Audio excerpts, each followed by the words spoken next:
ಬಾಬಾ ಡ್ಯಾಡ್ಗೆ ಏನಾಯ್ತು? ಏನಾಯ್ತು? ನಿಧಿ ಜೊತೆ ಆಟ ಆಡ್ತಾ ಇದ್ರು, ಸಡನ್ ಆಗಿ ಕೊಲೆಪ್ಸ್ ಆಗೋದ್ರು.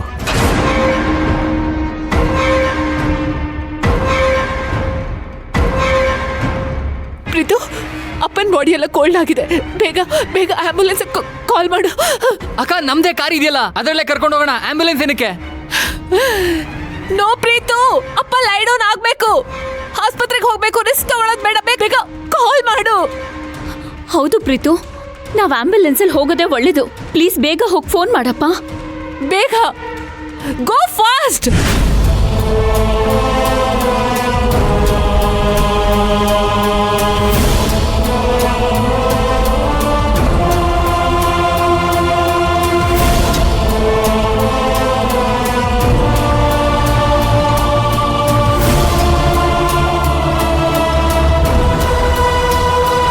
ಕಾತಿ, ಮಾವ ರೆಗ್ಯುಲರ್ ಆಗಿ ಟ್ಯಾಬ್ಲೆಟ್ ತಗೋತಿದ್ರು ತಾನೆ? ಹಾ ಪ್ರಭು, ಮಾತ್ರ ರೆಗ್ಯುಲರ್ ಆಗಿ ತಗೊಳ್ತಾ ಇದ್ರು. ಅಕಸ್ಮಾತ್ ಮಧ್ಯೆ ಏನಾದರೂ ಸ್ಕಿಪ್ ಆದ್ರೆ ಈ ರೀತಿ ಆಗುತ್ತೆ ಅಂತ ಡಾಕ್ಟರ್ ಹೇಳಿದ್ರು. ಇಲ್ಲ ಪ್ರಭು, ಹಾಗಾಗೋದಕ್ಕೆ ಚಾನ್ಸೇ ಇಲ್ಲ. ನಾನೇ ಡೈಲಿ ಮೆಡಿಸಿನ್ ಕೊಡ್ತಾ ಇದ್ದೀನಿ.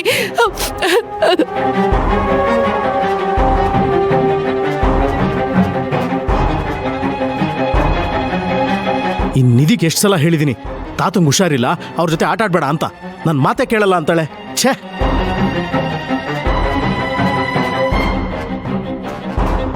ಬಾಬಾ, ಅಕ್ಕ ಆಂಬ್ಯುಲೆನ್ಸ್ ಬಂದಿದೆ, ಬನ್ನಿ. ಸರಿ ಪ್ರಭಾ, ಮಲ್ಲಿಕಾ, ನೀವಿಬ್ರು ಕಾರಲ್ಲಿ ಬನ್ನಿ.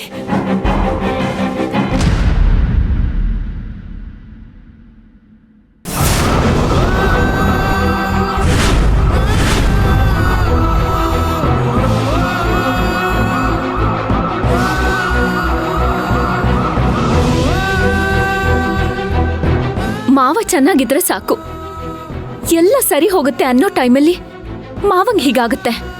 ಅಲ್ಲ, ಅದ್ ಹೇಗೆ ಅಂತ ನನಗೆ ಇಮ್ಯಾಜಿನ್ ಕೂಡ ಮಾಡಕ್ಕಾಗಲ್ಲ. ಮಾವ ಇನ್ನು ಸಕ್ಸಸ್ ಅನ್ನ ಡಿಸೈಡ್ ಕೂಡ ಮಾಡಿಲ್ಲ. ಅಲ್ಲ, ಎಲ್ಲ ಮಾಡಿ ಮುಗಿಸ್ಬಿಟ್ಟಿದ್ರೆ ಚೆನ್ನಾಗಿರೋದು. ಇವಾಗ ನೋಡಿ ಹೇಗಾಗಿದೆ ಅಂತ. ಅಲ್ಲ ಮಲ್ಲಿಕಾ, ಮಾವ ಈಗ ತಾನೇ ಕೊಲಾಪ್ಸ್ ಆಗಿದ್ದಾರೆ, ಇನ್ನೂ ಹಾಸ್ಪಿಟಲ್ಗೂ ಹೋಗಿಲ್ಲ. ಅಷ್ಟರಲ್ಲೇ ನಿನ್ನ ಕಂಪ್ನಿಗೆ ಬಾಸ್ ಆಗಬೇಕು ಅಂತ ಯೋಚನೆ ಮಾಡ್ತಿದ್ಯಲ್ಲ. ಓಹೋ, ನೀವ್ಯಾರು ಆ ಸಿಂಹಾಸನದ ಹಿಂದೆ ಬಿದ್ದೇ ಇಲ್ಲ ಅಲ್ವಾ? ನಾನು ಒಬ್ಳೆ ಮಾತ್ರ ಆ ಕನ್ಸ್ ಕಾಣ್ತಿದ್ದೀನಿ ಅನ್ನೋ ಹಾಗೆ ಮಾತಾಡ್ತಿದ್ದೀರಲ್ಲ. ಸತ್ಯ ಹೇಳಿ, ನಿಮಗೆ ಆ ಆಸೆಗಳು ಯಾವುದು ಇಲ್ವಾ? ಅಲ್ಲ, ಮಾವಂಗೆ ಏಕಾಏಕಿ ಹೀಗಾಯ್ತಲ್ಲ, ಏನು ಡಿಸೈಡ್ ಮಾಡ್ದೆ? ಪ್ರಾಣ ಬಿಟ್ರೆ ಮುಂದೆ ಏನು ಅನ್ನೋ ಚಿಂತೆ ಏನು ಇಲ್ವಾ ನಿಮ್ಗೆ? ಹೇಳಿ.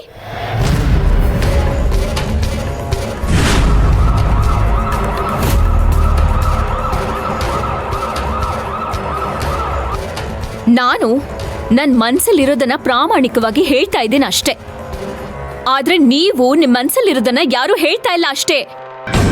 ಇದ್ರ ಬಗ್ಗೆ ಸ್ವಲ್ಪನೂ ವರಿ ಮಾಡ್ಕೊಳ್ದೆ ಇರೋದು ಅಂದ್ರೆ ನನ್ನ ಗಂಡ ಮಾತ್ರ. ನೋಡು ಮಲ್ಲಿಕಾ, ಪ್ಲೀಸ್ ನನ್ನನ್ನು ಮಿಸ್ಟೇಕ್ ಮಾಡ್ಕೋಬೇಡ.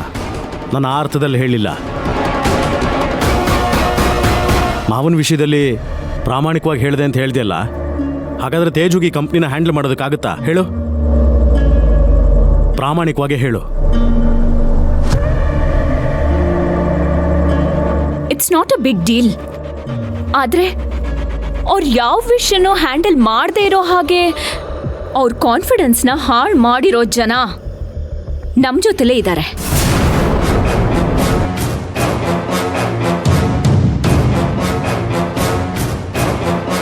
ಆದ್ರೆ ಒಂದು ವಿಷಯ ನಿಮ್ಮೆಲ್ಲರ ತಲೆಲೂ ಇರ್ಲಿ, ತೇಜು ಈ ಮನೆ ಹಿರಿ ಮಗ. ನ್ಯಾಯವಾಗಿ ನೋಡ್ಬೇಕು ಅಂದ್ರೆ ಎಲ್ಲ ಜವಾಬ್ದಾರಿ ಅವ್ರ ಮೇಲೆ ಇರಬೇಕು. ನೀವೊಬ್ರು ಕ್ರಿಮಿನಲ್ ಲಾಯರ್. ಇದನ್ನೆಲ್ಲ ನಾನ್ ನಿಮಗೆ ಬಿಡಿಸಿ ಹೇಳೋ ಅಗತ್ಯ ಇಲ್ಲ ಅನ್ಸುತ್ತೆ.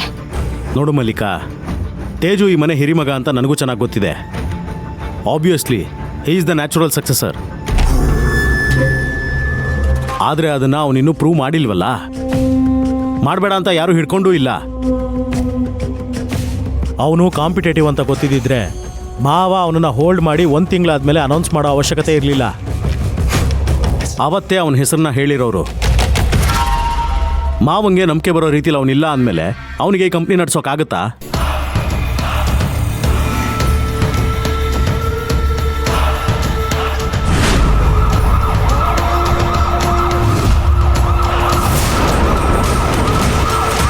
ಮಾವ ಎಷ್ಟೆಲ್ಲ ಕಷ್ಟಪಟ್ಟು ಎಷ್ಟೆಲ್ಲ ಶ್ರಮ ವಹಿಸಿ ಈ ಕಂಪ್ನಿನ ಶುರು ಮಾಡಿದ್ದಾರೆ ಗೊತ್ತಾ? ನಿಜ ಹೇಳು ಮಲ್ಲಿಕಾ, ತೇಜುಗೆ ಇದೆಲ್ಲ ಹ್ಯಾಂಡಲ್ ಮಾಡೋ ಕೆಪಾಸಿಟಿ ಇದೆಯಾ? ಜವಾಬ್ದಾರಿ ಕೊಟ್ಟು ನೋಡಿ. ಜವಾಬ್ದಾರಿ ಕೊಡದೆ ಅವ್ರಿಗಾಗಲ್ಲ ಅಂತ ಹೇಗ್ ಡಿಸೈಡ್ ಮಾಡ್ತೀರಾ? ಒಂದು ವಿಷಯನ ಪದೇ ಪದೇ ಅವ್ರ ಹತ್ರನೇ ಹೇಳ್ತಾ ಹೋದ್ರೆ ಅವ್ರು ಅದೇ ಸತ್ಯ ಅಂತ ಅನ್ಕೋತಾರೆ ಅಷ್ಟೇ. ಇಲ್ಲಾಗಿದ್ದು ಇದೇನೆ. ತೇಜುಗೆ ಜವಾಬ್ದಾರಿ ಇಲ್ಲ ಇಲ್ಲ ಅಂತ ಹೇಳಿನೇ ಹೀಗಾಗಿರೋದು.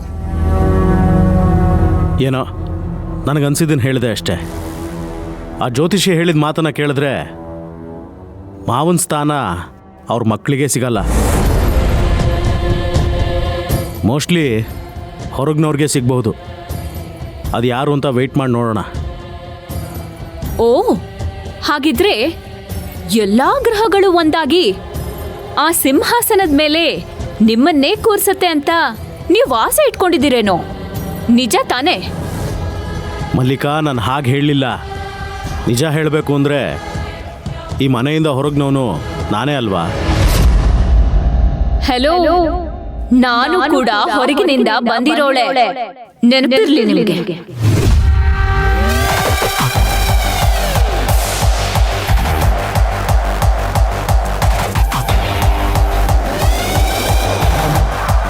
ಹೌದೌದು, ನಾವಿಬ್ರು ಹೊರಗ್ನವ್ರೆ.